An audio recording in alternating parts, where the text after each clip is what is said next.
Alex, thanks for coming on the show. Thank you for inviting me. I'm pleased to be with you here today.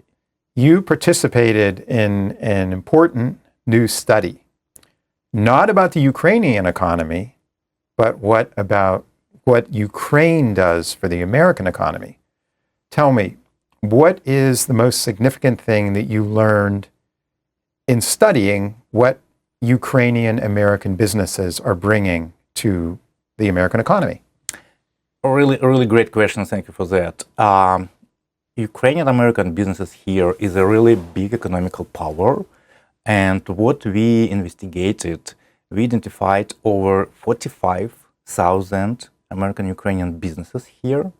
And these businesses generate around 60 billion of revenue. So it equals to GDP of the North Dakota, by the way. It's a really great contributions. And these businesses created around 300,000 jobs and paid around 8.5 taxes to all different federal taxes and national taxes, so in different ways. So it's the biggest numbers which we identified right now. What gave you the idea to do this study? Idea was very simple. Why we started to do this? I had a meeting with my friend from the State Department 1 year ago, and we discussed about. I said to him, "Thank you what the U.S. People do for Ukraine," and I asked him how we can help to the U.S. And he told me, "Alex, you know, you do a lot because you fight for the democracy, but we don't understand how big impact you do here in the United States." I asked him, "What do you mean?" "Okay, simple. How many jobs Ukrainian business created here? How many investments they mobilized? How many taxes they pay?" "Okay, challenge accepted. I will back to you in 6 months and we'll discuss again." And we start to do this research. And we start to do this. It's not easy to find because there is no database when you can tick Ukrainian business, right? So businesses should self-identify themselves. They show up. And we start to do survey. We distribute big survey. We start building coalitions with other associations and partners. Select USA joined us, and they did a lot of introductions for us. Ukrainian embassy helped us a lot. Ukrainian-American Chamber of Commerce in industry in Chicago helped a lot. And more association, organization, UKK, American Coalition for Ukraine. So many organizations joined us and helped to distribute the survey. Now, were you surprised by these findings? Absolutely. We were surprised. Everybody's surprised because you know that 8.5 billion in taxes, it's a lot. It's for schools, it's for security system, it's for any social issues which could be used by American people here. So we believe that it's really big impact for the US economy, for local community. And you can imagine 8 billion annually for 10 years is around $80 billion. So it's a really huge amount. And what's interesting about it is that some of it has occurred since the war began too, right? That some Ukrainian companies have come to the US to expand their operations. Yep. And we analyzed different waves of diaspora. And the biggest wave, the biggest number of people arrived during the last 5 years. So, and these people created businesses. Now, what kind of businesses are we talking about too?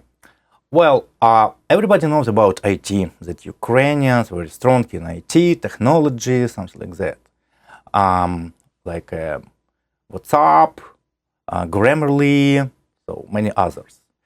But we're surprised to know that many other aspects and industries are also covered by Ukrainian businesses. It's manufacturing, food productions, healthcare, and tracks. Many Ukrainians created business for tracks, logistic companies. So all of them like a main street of the economy. Yeah. Now, you were just telling me that you brought over 50 mayors from Ukraine to the United States last week. Can you tell me about that? Last year. Last year. Last year. Yeah. We wanted to connect Ukrainian business, Ukrainian mayors, Ukrainian local authorities directly with financial institutions in the United States. And it was big delegations ever for the maybe 30 years when so many mayors and head of local communities arrived to DC. And we did many meetings here and to build partnerships between cities in the United States with cities in the Ukraine. So to accelerate, to engage like cooperations and participate in recovery of Ukraine after the war. Now, this is important, and as well your new study, because it shows that Ukraine is not just a charity case, right? Absolutely, absolutely. So it's not about charity case. We don't ask for the aid. So we already contribute, and it's a platform for win-win cooperation. And I would emphasize one important thing, that the Ukrainian diaspora is very strong here in the United States. And there is a lot of trust to them. And they understand both markets, Ukrainian markets and American markets. Ukraine now is an asset from different perspectives. Critical raw material, energy, infrastructures, agriculture, IT, dual use, by the way. And it would be great to build connections with Ukrainian diaspora businesses together with American businesses and to participate in these opportunities right now. So, because of trust. Okay. So, American companies will go along to Ukraine, so, new markets, so it's scary a bit. But when you join the effort together with guys who knows both markets, so it's easy and more trust. Have you made your study, have you promoted it to the Trump administration as well? We do, thanks for you as well. So we want to say more about this. We created ua2usa.org platform for this. The platform which united investors, business, policymakers, local authorities. So we started already do business briefing in the States. The first one in Chicago. The next one will be in Dallas. And we expect to do in New York. So we want to make business briefing, invite the Ukrainian diaspora business and American diaspora businesses, Democrats, Republicans. So we want to show and to see how we can work together for security of both countries. Now, one thing that's interesting about Ukraine is we've seen during the war that it has a very savvy, high-tech population, that it's very innovative in drone technology, in surviving the war. Do you think that Ukraine will present, when this war ends, and it will end at some point, does it present a very lucrative business opportunity for Europe and the United States?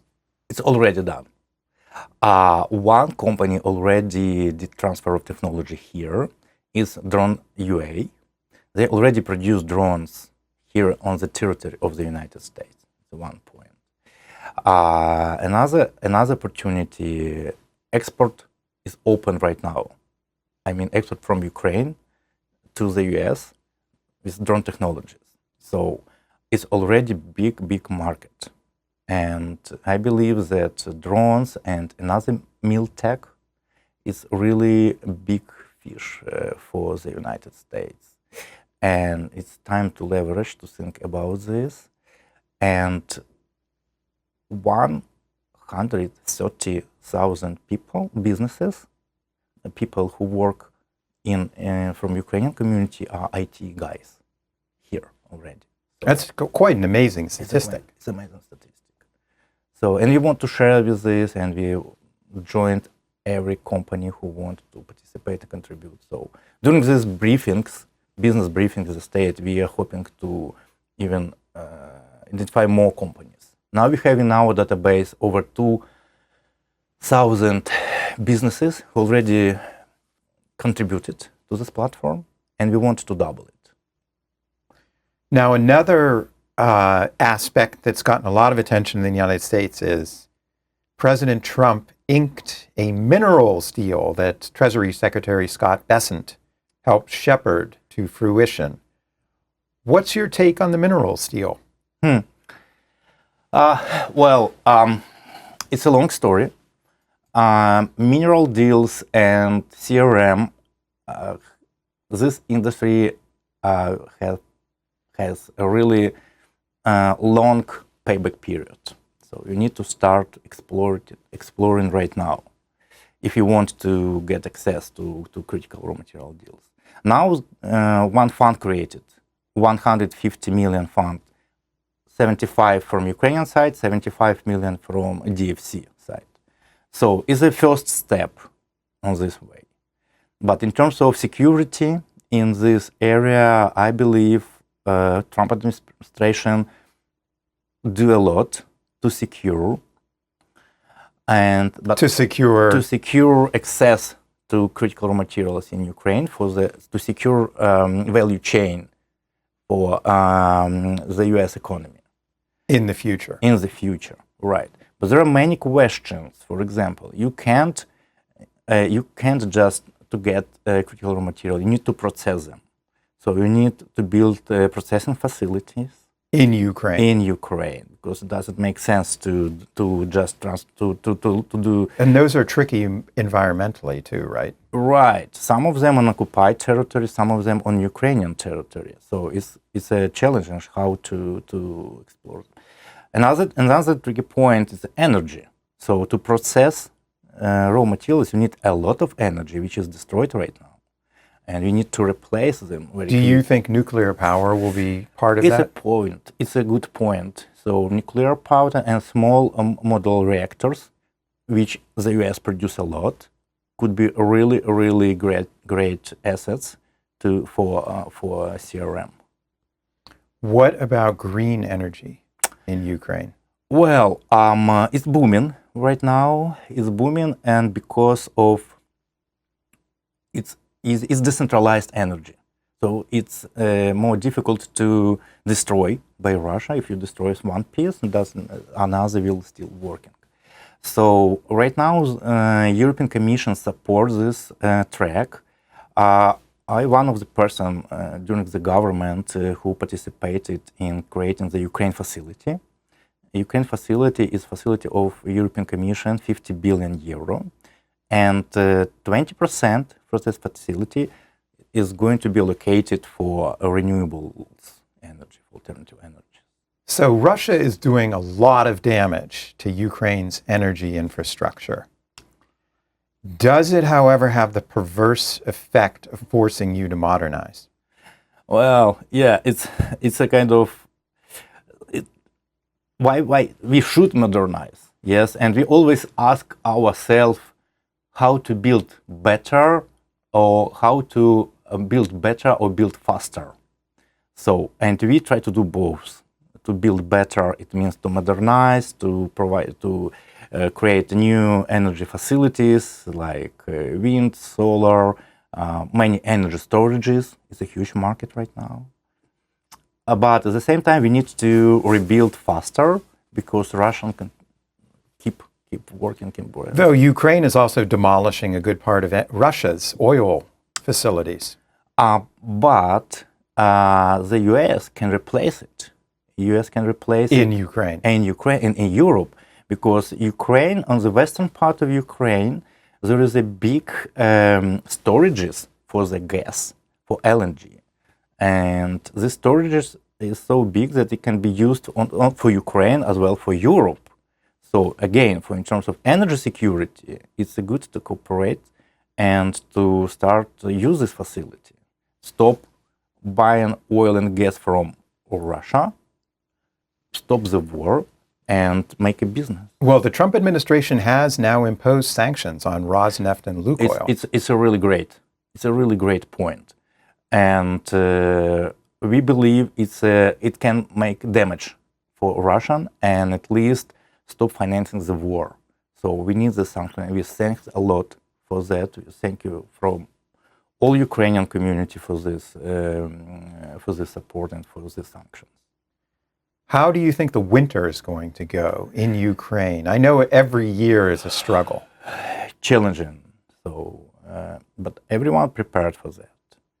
Everyone prepared for that. So we remember the previous year, Russia will still keep destroying energy systems. So, but again, we hope that more sanctions and more pressure on Russia will stop destroying the energy systems and other infrastructure facilities.